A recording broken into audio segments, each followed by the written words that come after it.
Mes bien-aimés, nous voulons dire merci au Seigneur comme il est dans notre habitude tous les jours le matin. C'est une grâce que Dieu nous fait. Nous voulons saisir cette opportunité pour lui rendre gloire. Toutes les fois qu'il nous donnera la vie, nous ne cesserons de lui rendre gloire, nous ne cesserons de le remercier, nous ne cesserons de l'adorer. Voilà pourquoi ce matin nous voulons le glorifier. Prions. Seigneur, nous voulons ce matin te dire merci. Nous voulons ce matin te rendre gloire. Ce n'est pas par habitude, Seigneur, mais c'est par ta grâce. Nous voulons te dire merci parce que nous recevons tout gratuitement par ta grâce, moyennant la foi. Je te bénis pour tout ce que tu as accompli sur la croix pour nous.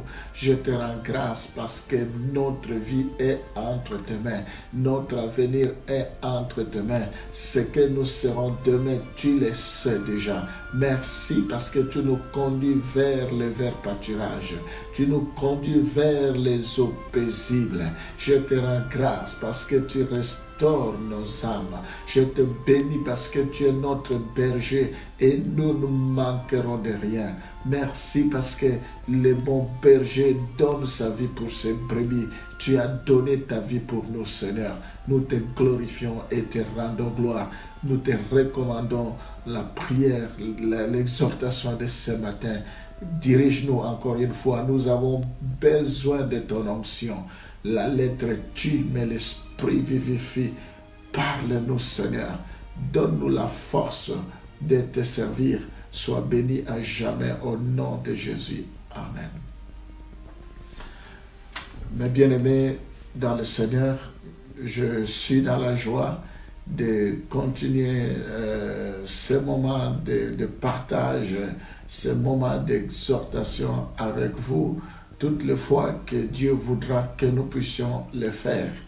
Donc ce matin, nous allons continuer avec notre sujet, à savoir servir Dieu. Nous parlons de servir Dieu, mais aujourd'hui nous voulons voir les raisons qui nous poussent de pouvoir servir Dieu. Chacun de nous doit savoir, nous avons peut-être plusieurs raisons, chacun qui nous pousse de pouvoir le servir, mais aujourd'hui, à travers la parole de Dieu, nous voulons résumer ou voir pourquoi nous devons servir Dieu. Nous allons lire le premier passage dans 1 Corinthiens chapitre 10, le verset 31. Soit donc que vous mangez, soit que vous buviez, soit que vous fassiez quelque chose autre, faites tout pour la gloire de Dieu. Alléluia. Oui, mes bien-aimés, la première chose, nous voulons voir les croyants servir Dieu lorsqu'il est motivé par le désir. Nous servons Dieu lorsque nous sommes motivés par un désir. Alors nous voulons voir tous ces désirs qui doivent nous motiver pour servir le Seigneur.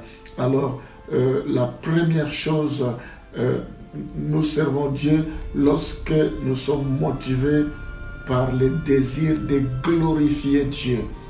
C'est ça qui nous passionne, le désir de glorifier Dieu. C'est ça qui nous pousse de pouvoir le servir.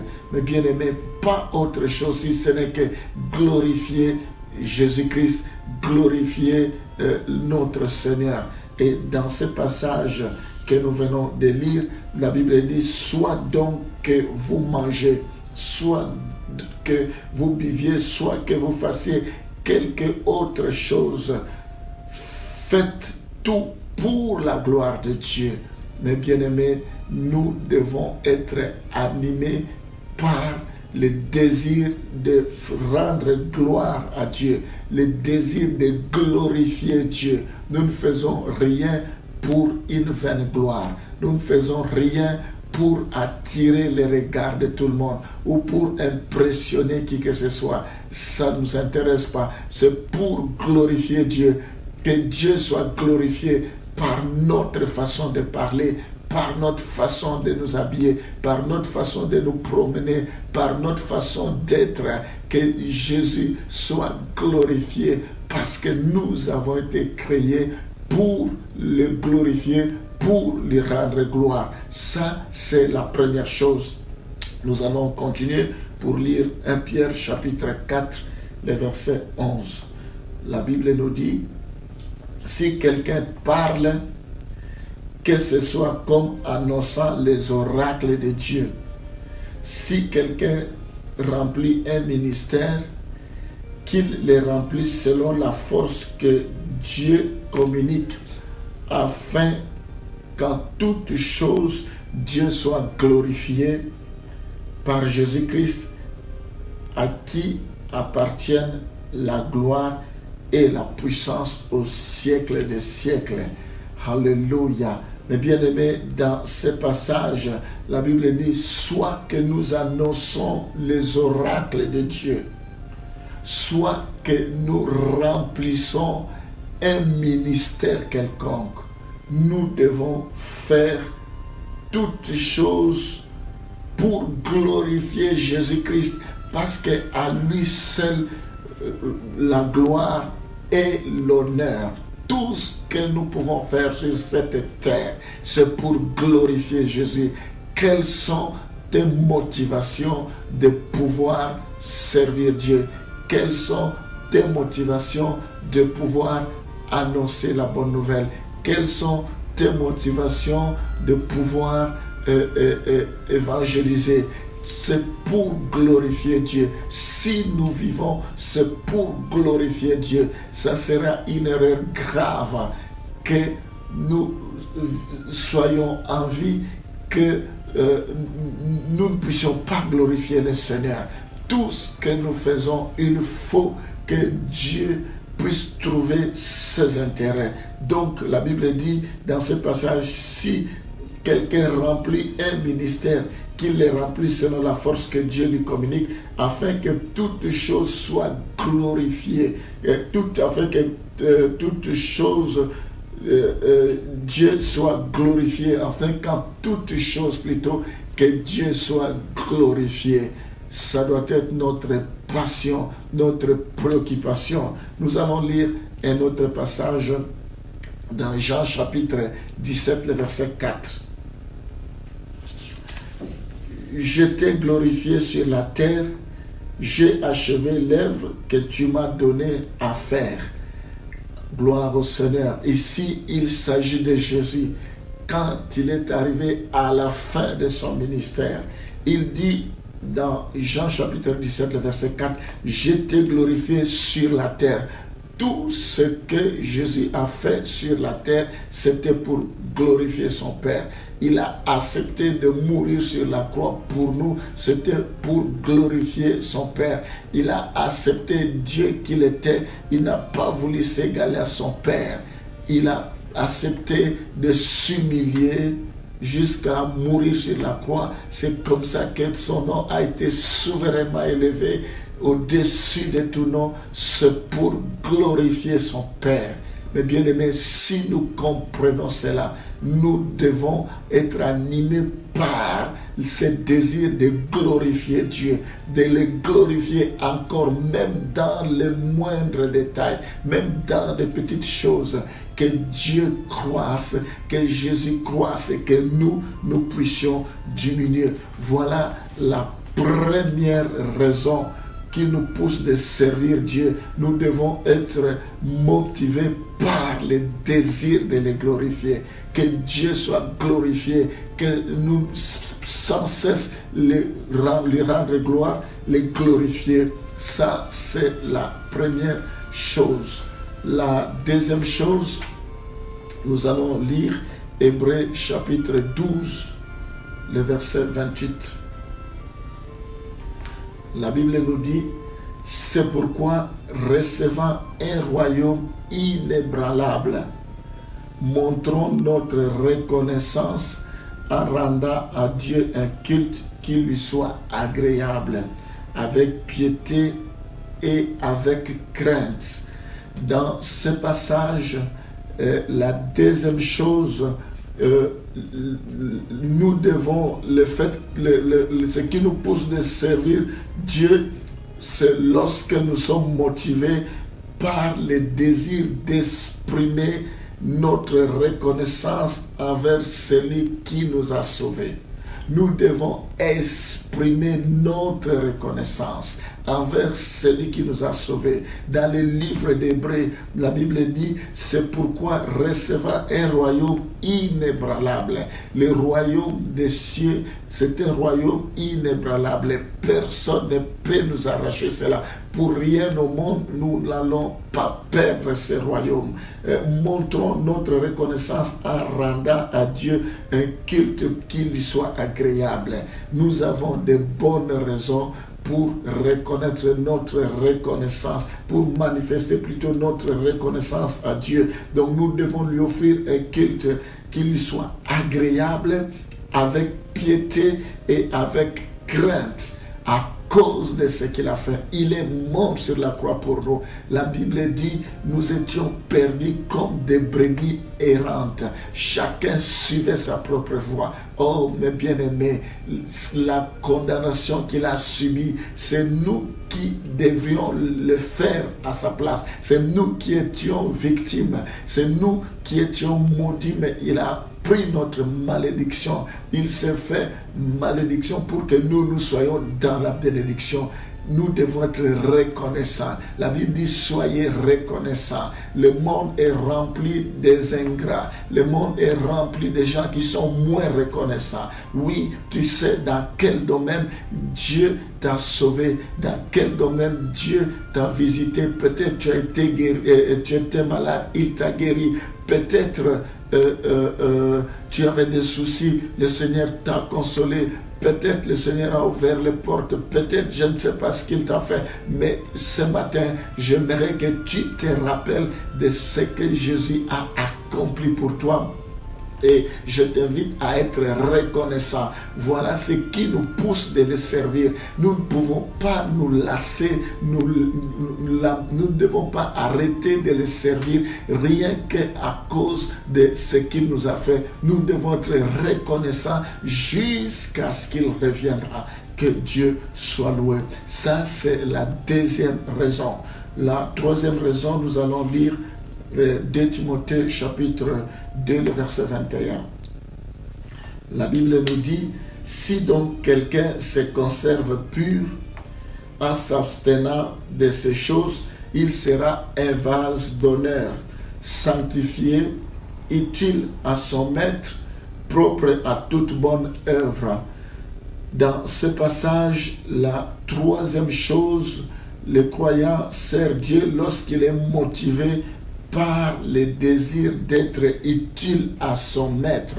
Nous devons nous rendre utiles à notre maître.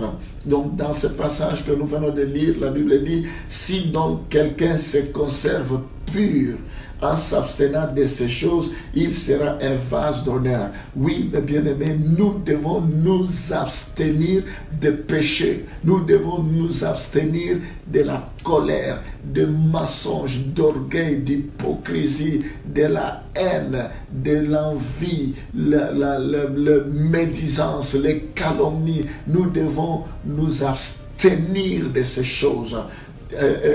Il sera pour que nous soyons un vase d'honneur, pour que nous puissions être utiles au Maître.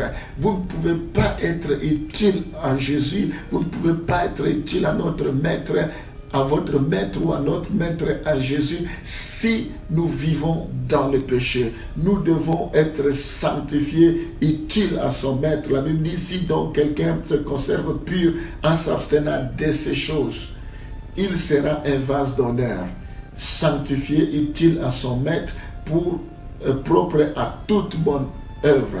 Nous devons être utiles à notre maître.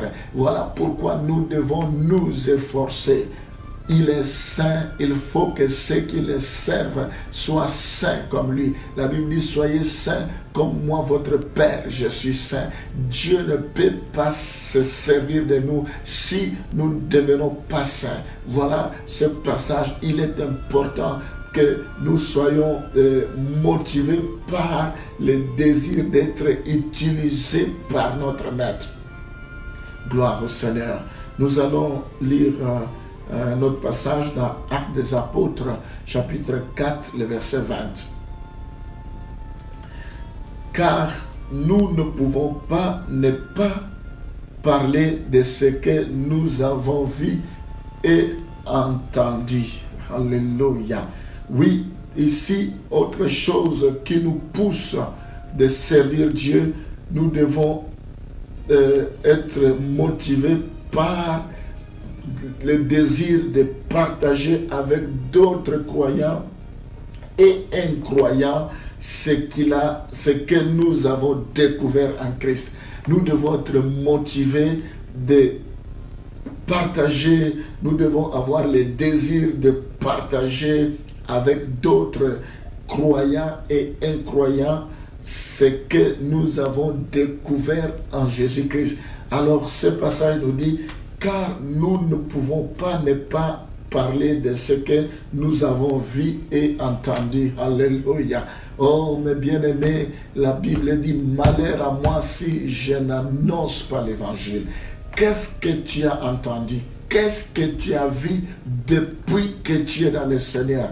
Ce que nous avons entendu, ce que nous avons vu, nous ne pouvons ne pas parler. C'est pourquoi nous sommes motivés par le désir de partager avec d'autres croyants et incroyants ce que nous avons découvert. C'est du miel. La Bible dit, celui qui a trouvé Jésus a trouvé Jésus, celui qui a rencontré Jésus a trouvé la vie. C'est parce que nous savons que c'est en dehors de Jésus, il n'y a pas de vie. Nous avons découvert en Jésus la joie que ce monde ne peut pas donner. Nous avons découvert en Jésus le pardon des péchés. Tout le monde peut nous condamner, mais lui ne nous condamne pas plutôt. Nous avons découvert en Jésus la paix. Nous avons découvert en Jésus la sérénité. Nous avons découvert en Jésus la victoire sur le royaume des ténèbres, la victoire sur les forces du royaume des ténèbres. Nous avons découvert pas mal de choses. Voilà pourquoi nous sommes passionnés par ce désir de partager avec d'autres croyants. Nous devons partager avec d'autres croyants ce que nous avons découvert. Nous devons partager avec ceux qui ne les connaissent pas ce que nous avons découvert. Gloire au Seigneur. Nous allons continuer pour lire un autre passage dans Marc chapitre 5, le verset 18 à 20. Marc chapitre 5, le verset 18 à 20. La Bible nous dit, comme il montait dans la barque, celui qui avait été démoniaque lui demanda la permission de rester avec lui. Jésus ne le lui permit pas, mais il lui dit, va dans ta maison, vers les tiens et raconte-leur tout ce que le Seigneur t'a fait et comment il a eu pitié de toi. Il s'en alla et s'est mis à publier dans la Décapole tout ce que Jésus avait fait pour lui, et tous firent dans l'étonnement. Mais bien aimé, ici il s'agit d'un homme qui restait dans le cimetière, qui passait tout son temps dans le sépulcre. C'est un homme qui avait sa demeure dans le sépulcre. Et cet homme, malgré qu'on le liait de chaînes aux pieds, malgré qu'on le liait de chaînes chaque fois dans le main, chaque fois il arrivait à les briser, il arrivait à les rompre. Personne n'avait la force de les dompter. Il avait beaucoup d'esprit impur en lui. La Bible dit, nuit et jour, il dormait dans le sépulcre. et sur les montagnes, en criant, il criait nuit et jour et se meurtrissant, se blessant dans son corps. Donc c'est quelqu'un, sa vie était déstructurée, sa vie était abîmée. Personne ne pouvait lui donner la forme. Personne ne pouvait le sauver, mais il a rencontré l'homme de Galilée, il a rencontré Jésus-Christ de Nazareth. La Bible dit, quand Jésus l'a rencontré, il a ordonné aux esprits impurs de sortir. Ils ont dit que nous sommes légion. Jésus a commandé pour que les esprits sortent, et cet homme a été délivré. C'est ce que cet homme a entendu, c'est ce que cet homme a vu, c'est ce que cet homme a expérimenté. Chacun de nous sait ce qu'il a expérimenté depuis qu'il est dans le Seigneur. Tu sais ce que tu as expérimenté. Nous n'avons pas tous les mêmes réalités. Chacun sait où Dieu l'a tiré. Il y en a qui étaient de prostituées. Dieu les a transformés, il les a lavés. Voilà pourquoi, à cause de toutes ces choses, nous ne devons pas nous taire. Nous devons pas nous taire. Au contraire, nous devons partager avec d'autres croyants et incroyants ce que nous avons découvert en Jésus-Christ. Gloire au Seigneur. Oui, mes bien-aimés, ici, cet homme voulait rester à côté de Jésus. Jésus lui dit, non, tu ne peux pas rester à côté de moi. Va annoncer, va dire ce qui t'est arrivé, va raconter aux autres ce que tu as expérimenté. Je t'encourage, mes bien-aimés, à évangéliser, à annoncer aux autres, aux chrétiens tout comme aux païens, aux chrétiens qui doutent encore, aux chrétiens qui n'ont pas la foi, aux chrétiens qui tremblent devant les démons, aux chrétiens qui pensent que Dieu est impossible. Nous devons leur dire que notre Dieu est capable de transformer, de délivrer, de sauver, de guérir, de bénir, de restaurer, d'élever. Nous devons dire aux païens que Dieu est capable de les délivrer dans les addictions, dans des boissons alcooliques. Il est capable de les délivrer dans des possessions de cigarettes. Il est capable de transformer leur cœur. Gloire au Seigneur. C'est ce que nous devons annoncer, mes bien-aimés. C'est ça qui nous anime. Nous allons continuer. On va lire 2 Corinthiens chapitre 5, le verset 11. La Bible nous dit, connaissant donc la crainte du Seigneur, nous cherchons à convaincre les hommes. Dieu nous connaît et j'espère que dans vos consciences, vous nous connaissez aussi. Ici, un autre point, nous devons, le chrétien qui veut servir Dieu doit être motivé par le désir d'appeler les perdus à se tourner vers Christ. Nous devons avoir le désir d'appeler les gens de pouvoir se tourner vers Christ, de pouvoir connaître Christ.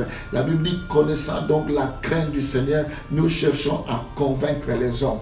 Oui, nous connaissons la crainte de l'Éternel. C'est parce que la crainte de Dieu est en nous. Nous savons que le Seigneur revient bientôt. Mais bien aimés, nous devons racheter le temps. Tous les signaux sont au rouge. Jésus revient bientôt.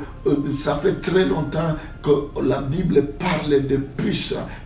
Avant que Jésus vienne, nous voyons déjà toutes ces choses se réaliser. Nous avons des vidéos où maintenant on met des gens de puces. Ça, ce sont des prophéties qui s'accomplissent.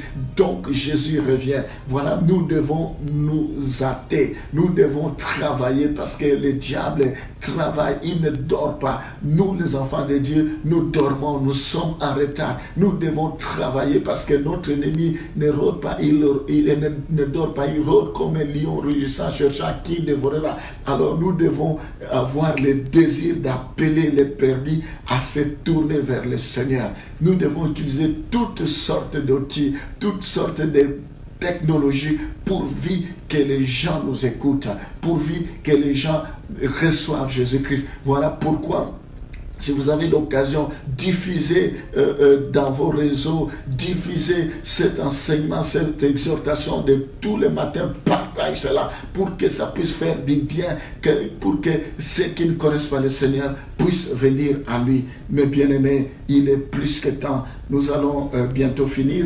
On va lire 2 Corinthiens chapitre 5, le verset 20. Nous faisons donc les fonctions d'ambassadeurs pour Christ, comme si Dieu exhortait par nous. Vous en supplions au nom de Christ, soyez réconciliés avec Dieu. Oui, dans ce passage, nous faisons les fonctions d'ambassadeurs de Christ. Parce que Dieu travaille avec nous. Dieu travaille au travers de nous. Nous sommes ouvriers avec lui. Nous ne pouvons rien sans lui. Il est avec nous. Il dit, je ne vous délaisserai point. Je ne vous abandonnerai point. Je serai avec vous jusqu'à la fin du monde. Personne ne peut venir au Seigneur si Jésus ne l'attire pas. Voilà pourquoi, mes bien-aimés, nous devons avoir le désir d'appeler les perdus à se tourner vers Jésus-Christ. Nous devons avoir l'audace, sachant que Jésus-Christ est avec nous. On va lire l'avant-dernier verset, Romains chapitre 10, le verset 1er. Frères, le vœu de mon cœur et ma prière à Dieu pourrait c'est qu'il soit sauvé. Oui, notre désir, notre vœu, c'est que le païen soit sauvé. C'est ça qui doit nous passionner, les désirs. Nous, tout ce que nous pouvons faire, chanter, utiliser des hymnes, tout ça, ce sont des stratégies pour gagner les âmes, pour qu'ils viennent au Seigneur. La dernière chose, on va terminer par Ephésiens chapitre 2, le verset 20. Car nous sommes son ouvrage, ayant été créés en Jésus-Christ pour de bonnes œuvres que Dieu a préparées d'avance afin que nous les pratiquions. Dans ce passage, nous voyons que nous devons être motivés par le désir d'accomplir les œuvres de Dieu qu'il a préparées pour nous. Il y a des œuvres que Dieu a préparées pour nous avant la fondation du monde. Et c'est ça qui doit nous motiver pour accomplir ces œuvres-là. La Bible dit, car nous sommes son ouvrage, ayant été créés en Jésus-Christ pour de bonnes œuvres. Alléluia. Nous avons été créés en Jésus-Christ pour de bonnes œuvres. Nous sommes son ouvrage. Nous sommes une propriété de Dieu. Nous sommes un domaine réservé de Dieu. Dieu a un projet pour nous. Il faut que nous nous laissons façonner par lui. Il faut que nous nous laissons briser par lui. Alléluia. Oui, mes bien-aimés, pour ce matin, nous allons terminer ici. Le temps nous fait défaut. Nous allons continuer. Demain, nous allons prier. Alléluia. Seigneur, ce matin, je viens prier pour que nous ayons le désir de pouvoir te servir à cause de ce que tu as fait pour nous, à cause de ce que nous avons expérimenté à toi. Que le désir de te glorifier puisse être notre préoccupation, le désir, Seigneur Jésus-Christ, d'être reconnaissant. Sois loué, sois béni. Je prie pour tous ceux qui m'écoutent à ce moment, qui ne te connaissent pas, qui sont perdus, Seigneur.